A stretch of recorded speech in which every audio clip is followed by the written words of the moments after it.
Does it bother Veronica that Malvika is the face of the brand, even though she's a co-founder? Not, I have gotten this as well. That's how I took it. So a lot of people tell me, why aren't you mentioned as co-founder on the Basic Beauty page, and why is she not the face in it? But can I tell you honestly, it's never bothered me because that's not my responsibility at Basic. Like, the only thing that I wake up and I focus towards doing is ensuring that my responsibilities, which is taking care of the back end, ensuring our products are launching on time, the designs are in place, the day to day of getting a product from the idea stage to the launch stage is completed.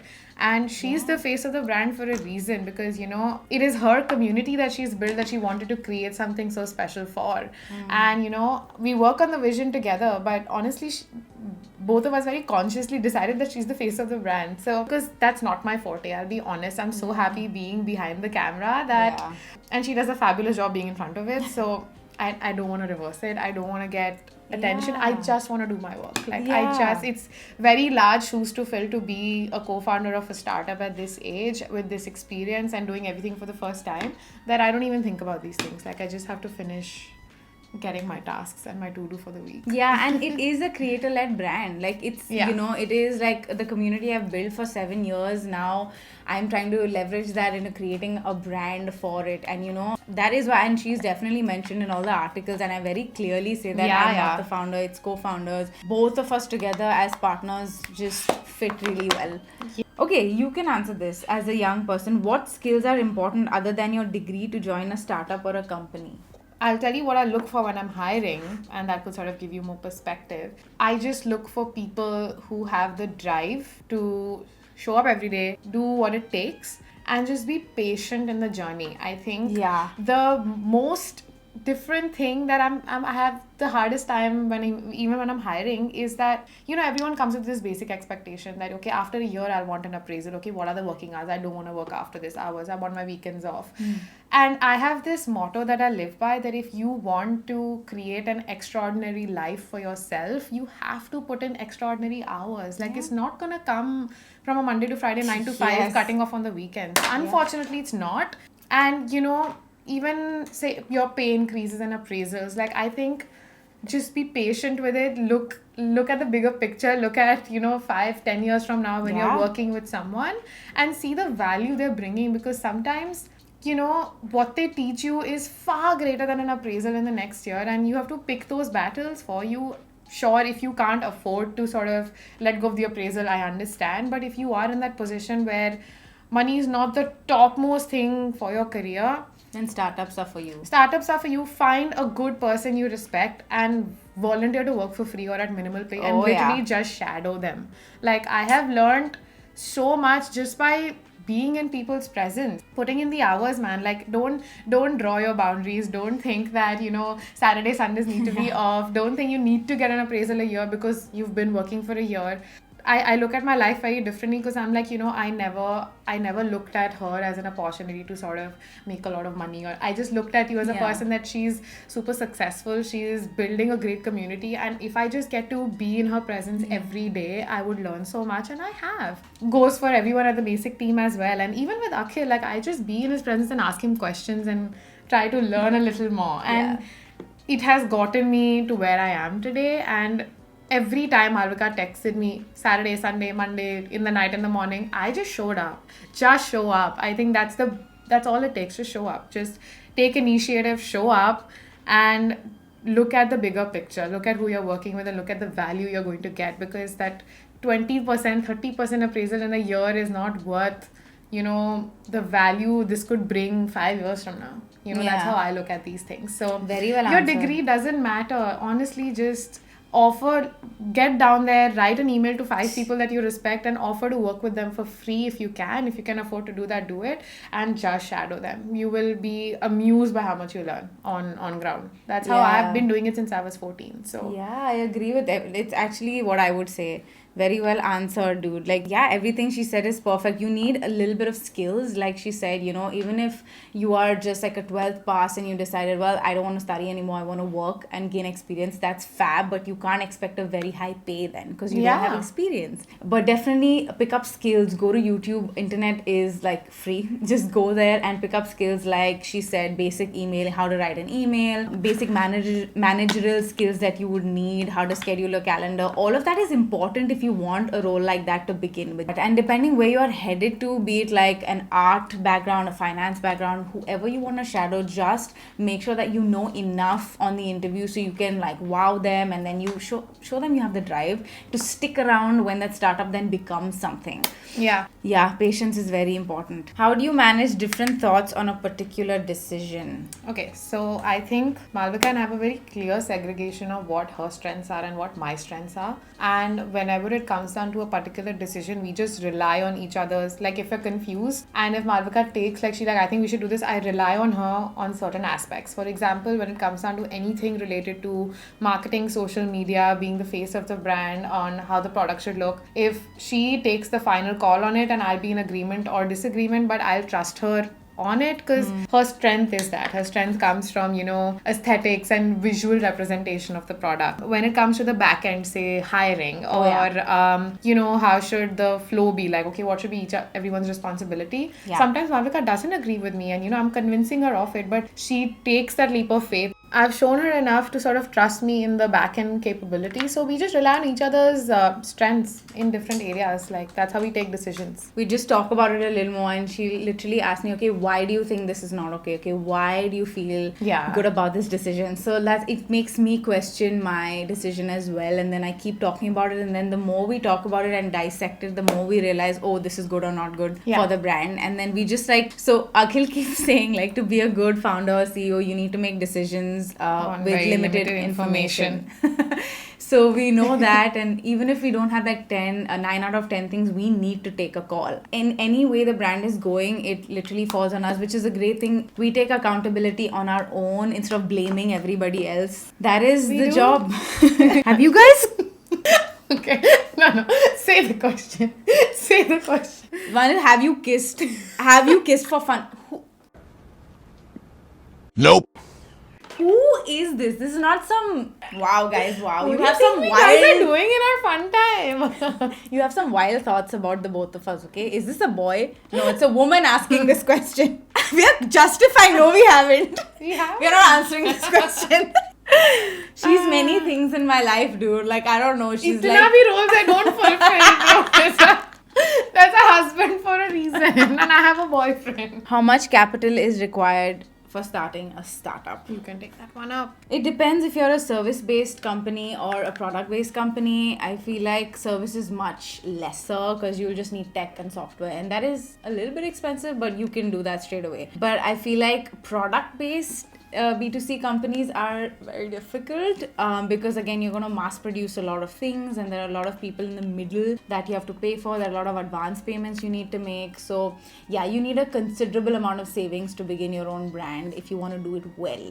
If you just want to start something small and you have a little bit, that's fine. Upwards of 5 lakhs is what you would need to do something. I don't know what kind of an audience, but for an audience like me, which we need to produce in the thousands, you'll need a lot of money, especially if you're going into color cosmetics. Oof, don't even ask, you guys. It's something that you'll have to think a lot. You can't just be like, I want to start a lipstick brand. No, you need either an investor, you need someone backing you up from your family, or your own money, but it has to be heavy. And once that investment goes in, you need to make sure it's making profits as well, so you get your money back. If you're not selling your product, you have lost that investment that you've put in, but that's the risk of the business. That's how it works. If you're willing to shoot that shot, go for it. But I feel like make sure that you have a sizable saving that is good enough to run your life, as well as put into your company. You can't only put everything into your company. Let's be realistic. You have a life to run as well. And if you're paying for other people, if you're not under your family's roof, you need to think about it, because a lot of people just say start your company, just do that.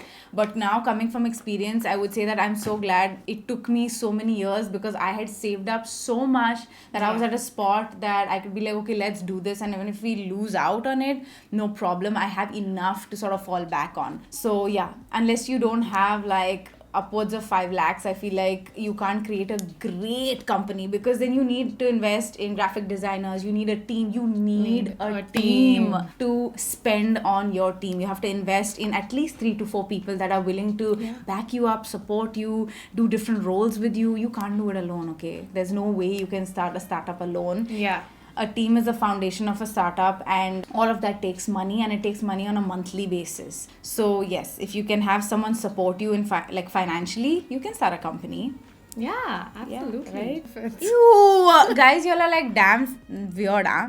I'm surprised that a thought like this crossed someone's mind. Social media for the win. Veronica, how do you calm Malvika when she is freaking out? I think Malvika is the kind of a person who needs to always be either black or white. She doesn't do very well mentally in grey areas or in periods of uncertainty, even if they're temporary. And the sooner I recognize that, you just have to give her confidence. I think the single most thing that can calm Malvika down in any aspect of her life when she's freaking out is confidence from another person. So every time she freaks out to me, even about personal issues, all I try to give her are solutions and confidence that, look, I'm here, someone else is here, there is a solution at the end of it, and you're not going to be in this grey area for a very long time. It's super temporary.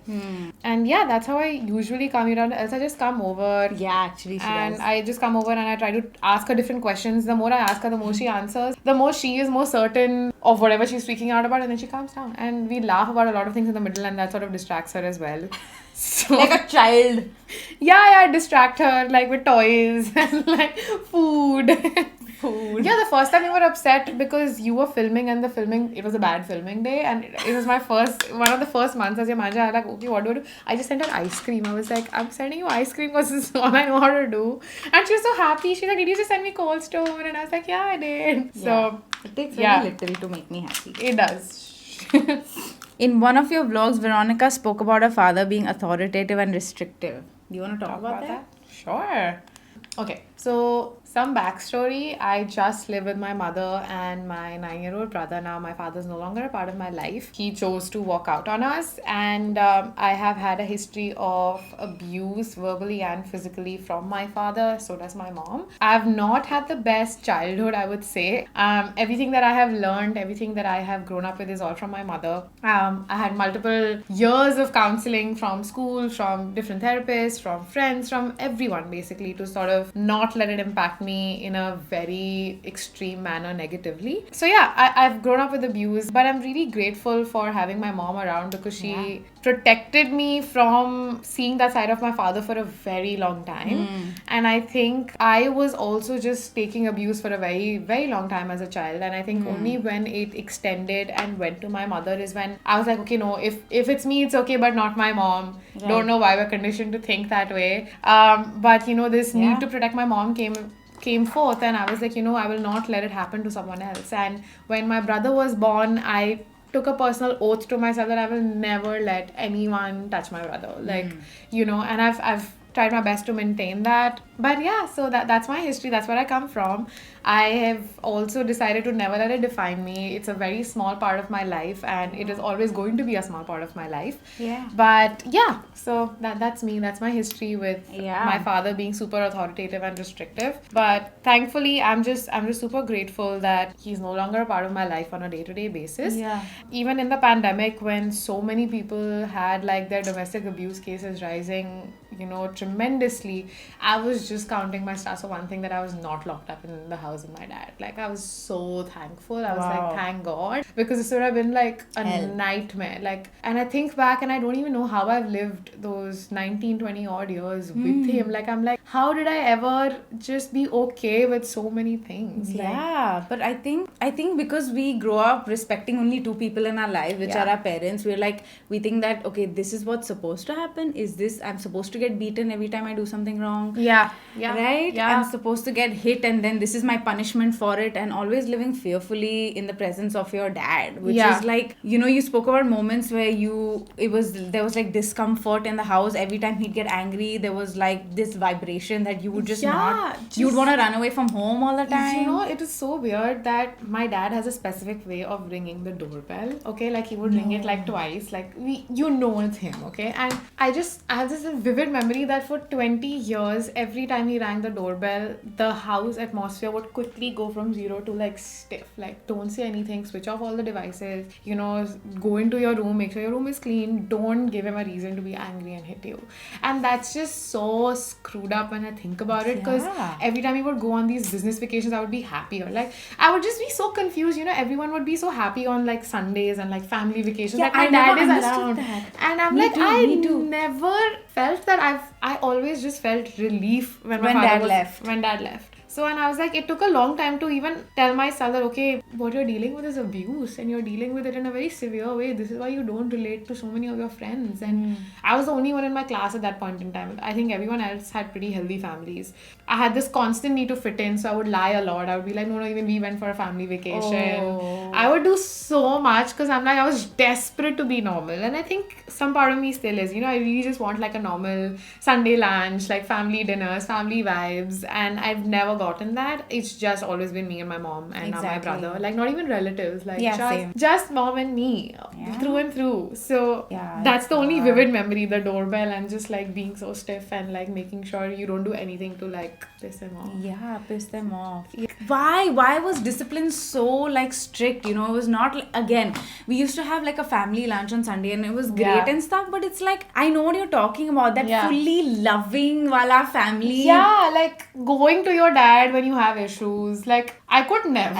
I could never. Like, my mom was everything. Yeah. You know, it's just so difficult to be in an environment like that. But I'm very surprised the way we turned out, especially you actually being from an abusive background, the way you turned out, because you could have been angry, you have a lot of issues, but the fact that you're dealing with it and you're healing from it. Yeah. So we reads a lot of books, self-help books, and, you know, took a lot of therapy in the middle and talks to a lot of friends. She's not like averse to like, you know, unlearning. She wants to unlearn, you want to heal. Yeah. Which I think is what is required. Like, a lot of people define themselves because my dad left me. Yeah.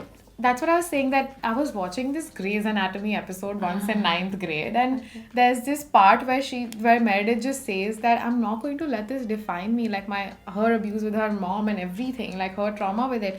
And it just dawned upon me that I'm not going to either. Like, why should I? Like, why should this be the story that someone else gets to tell? And you know, I feel like if I let it define me, then my dad would still have the control. Like, he would be the author of my story, and I didn't want that. I'm so much more than this. And I think surrounding myself with people played a very big role. I think having all those friends with literally the healthiest families, the healthiest relationships, watching everyone else be in that environment sort of pushed me to not be like, you know, otherwise.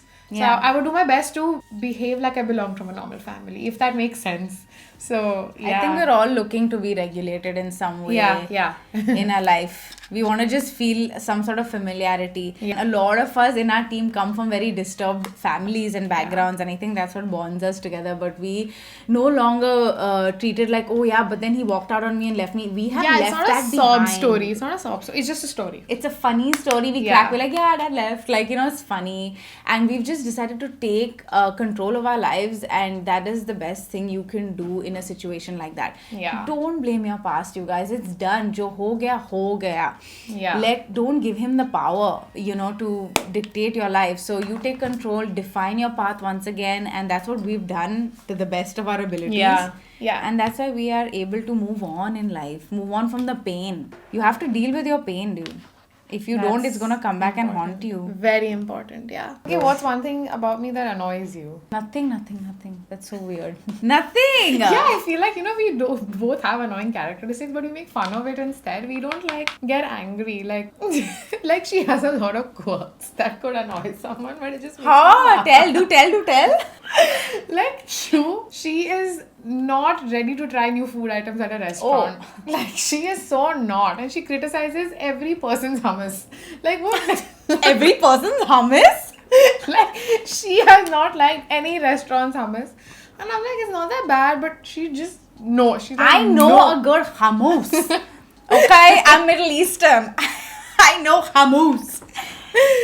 It's and she's very specific when we're traveling and when we're staying in places. She's so specific, and it could easily like make someone, but it just makes me laugh. It just makes me want to crack like 1,000 jokes on you. Like, they would want to know wants her sheets a certain way, she wants her bed a certain way, she wants room service a certain way, cleanliness a certain way. It's so specific. She's like, in the morning I need the bed change, I need the room service, I need this. Like, these are basic luxuries, bro. It's basic, not even luxury.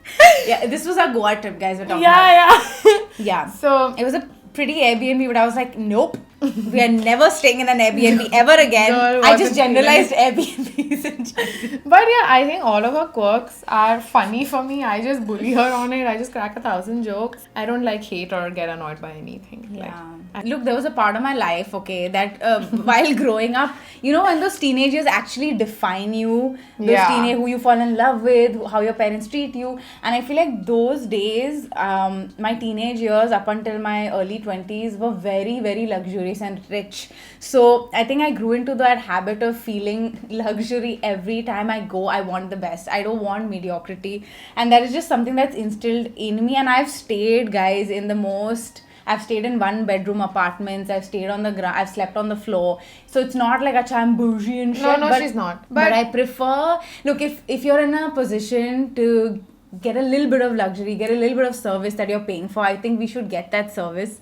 And that's why I'm like, why aren't the sheets changed? Why don't we have fresh towels? And they're like, but it's fine. And I'm like, no, the bathroom mats needs to be waterproof. There needs to be extra toothbrushes. And my childhood experiences are very different. But no, can I tell you, it's a good quality because then you don't even settle when product samples come in sometimes. Like, when we're sampling for different products, we're not settling, banayenge hi nahi hum. So, it's awesome. You've taught me how to have a better, higher standard for things and people in general. Our childhood memories are very... She's like, I've eaten samosa pav here, and I'm just like, what? She was eating caviar in Dubai. Mal's has never had street food. She's never gone to a chapati. She's never done the quintessential Bombay, street food trips. And when you're like broke in college and like samosa pav for like break. No, girl hasn't. And that day also, we were thinking about who stands in the board exams ka line for tickets. And I was like, it's so hot. I would always stand in the examination line to get my hall ticket. She's like, I would just send someone to stand for me. And I was like, what? I'm like, there are people for that. I never knew that. It's true. Luxury is something that can teach you a lot, man. Lots. It can. On a side note, this powder sucks. You love this powder like 5 minutes back. It's crepey AF. Look at my under, it's so crepey. Oh, yeah. Makeup revolution, not good. No. The Maybelline fit me so much better. This is so heavy under the eye. Yeah, like I said, those growing up years now, we just like, it was so ultimate. Our summer vacations were Vegas and like Cancun, Mexico, and like New York and San Jose. It was not like Pune, Lonavala. Goa jati thi. Goa तो यार मैं तो 2 साल की थी तब गोवा जाते थे. So I've had like mad lux stuff. So I'm just like, why yeah, and all of that. So now all that luxness is coming back. I've always had that, but it's funny. Have you all had toxic girlfriends and how to deal with them? So I think I have when I was very, very young and didn't have any girl group and was looking for validation constantly. That's when I just met people that did not serve my life or add any value. They used to treat me very like, you come, when I walk in, you need to like do this for me. I can't come at this hour. We all have one friend like that in our life. And I just like, Akhil was like, girl, this is not the right person. You need to gauge character really well. Yeah. So he taught me how to identify characters in the like beforehand of when you include them in your circle. Yeah. Once they're in. So never to take any sort of verbal abuse, never to take any sort of disrespect from your friends. Your friends should respect you, dude. Like that's one of the things that people get away with so easily. Just because they're best friends, they don't need to dump all their drama on you. They need to check if you're able to take all of that drama and stress, You can't be their vent machine. Every time they come, they can't keep like removing their burdens on you. That also is a toxic trait, Yeah. Listen, but why can't you understand? No, you're my best friend. No, sometimes it's not the right place and time. So we've had that, but I had to let them go, and my actually you could sense the difference in my life. Like it dramatically changed when that person walked out of my life, or when I walked out of their life. You can see the quality of your life change, and when that happens, you know that was not right. Yeah. Just don't settle. I think that's the biggest thing. Don't accept it. There's this fear in our mind that I will not get friends outside if I leave them, if I if I walk out of this, like who will be my friend? I will be all alone. But I have learned the harder way that being alone is way more fun than being with such people. We have one last question. I'm also finishing my lip. I have psoriasis and I don't share it with my friends when they ask. Go to a dermat. That's the one thing I will tell you. Didn't go to the dermatologist for the longest time. Thought I could fix this on my own with lots of moisturizer. Not gonna help. You need a dermat. There are different approaches to solving psoriasis and eczema. There's sometimes you have to be on an anti-inflammatory diet. You have to cut meat out if you're a meat eater. Sometimes only over-the-counter medicine does it for you. There's different treatments. So find a dermat, and it is going to be expensive, but invest in it because it'll really, really help you heal from it. I had psoriasis all over my eyebrow. Yeah, I had psoriasis all over my face at one point in time. That was it was literally all over here, all over my lips, and I'm a cute girl now, so it was all because of a good dermatologist. So, yeah. How did you guys come to the decision of starting a brand? Akhil, in the pandemic, he seeded the idea that Malvika should start a brand. Okay, and I'm saying Malvika should start a brand because at that point in time, it was Malvika should start a brand. I wasn't a part of this. I was still very much her manager. And we set this rule, okay, me, Akhil and Malv, every Saturday at 6 p.m. we will just chalk out an hour and talk about what this brand could be. Now we would discuss things like, okay, what is this brand? What do we want to do with it? Malvika had this clear concept that she wanted to do essential items. In our third or fourth call, we were starting to get excited. Okay, we found a name. Malvika was I want to call it Basic. I want to call it Essentials by Malvika or Basics by Malvika. And she was talking for 20 minutes because she was so excited about all these ideas. And I had Basic. I was Basic. And I was okay, wait, shut up. I was okay, what about Basic? It's Malvika plus Basic. And then she's yeah. And then we spent the entire 1 hour convincing Akhil of the name because he's it's too fancy a name. And I was what do you mean? I think that 1 hour call mein Akhil would also give us a homework. He's okay, in the next call all this should be done. And very inadvertently we got here. It was not okay, now we'll do this. Every day we'd just do small things, and it led to a big outcome. Yeah, it did. So we got our first sample and we were oh my god, this is getting serious. The first time we went to meet our vendors, and we was oh my god, we're really taking this seriously. I know.